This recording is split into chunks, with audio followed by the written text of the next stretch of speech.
बिस्मिल्लाहिर्रहमानिर्रहीम। मेरा नाम डॉक्टर फवाद फ़ारूक है। मैं माहिर अमराज़ क़ल्ब हूँ कौमी इदारा बराए अमराज़ क़ल्ब में। आज हम बात करते हैं कोलेस्ट्रॉल के हवाले से। देखिए, कोलेस्ट्रॉल क्या है? ये एक चर्बी की एक ख़ास किस्म होती है जो इंसानी खून में मौजूद होती है। फिर इस कोलेस्ट्रॉल की भी बहुत सी किस्में हैं।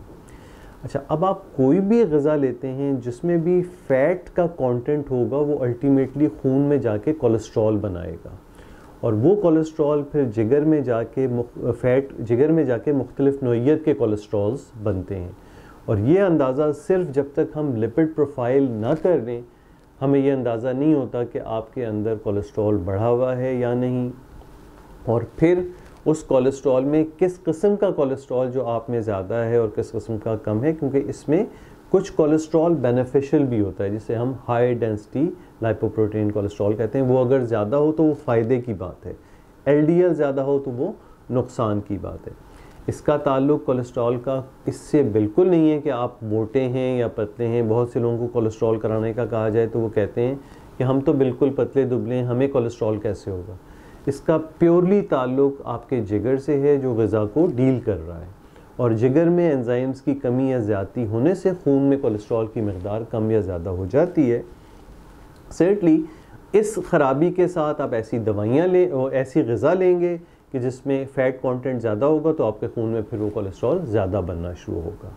अच्छा, अब जब कोलेस्ट्रॉल आप चेक कराते हैं तो हर इंसान को दवाई की ज़रूरत नहीं होती। कोलेस्ट्रॉल के लेवल्स हमारे नज़दीक डिफरेंट किस्म के लोगों में डिफरेंट होने चाहिए।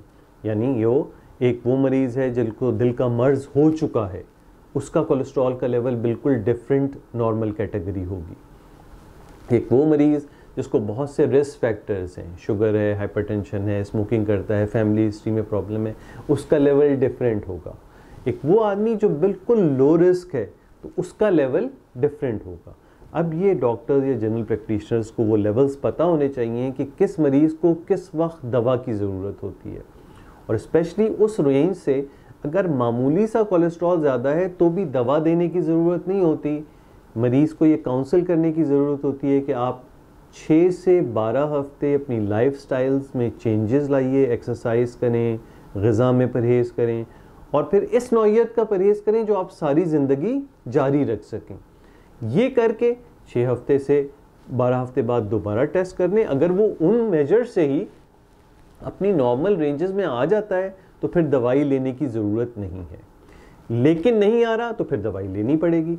और फिर दवा की वजह से वो उन रेंजेस में आ जाता है तो अब इसका मतलब ये नहीं कि आप दवा छोड़ दें। उसका मतलब ये है कि इस दवा ने आपके कोलेस्ट्रॉल को उन ख़तरनाक वाले रेंजेस से नॉर्मल कर दिया है, तो अब ये वाली मकदार दवा की आपको लाइफ लॉन्ग लेनी चाहिए। तो ये बड़ा इंपॉर्टेंट है, ये अंदाज़ा करें कि आपका रिस्क क्या है, आपका कोलेस्ट्रॉल लेवल क्या है, आपको दवा की ज़रूरत है या नहीं है।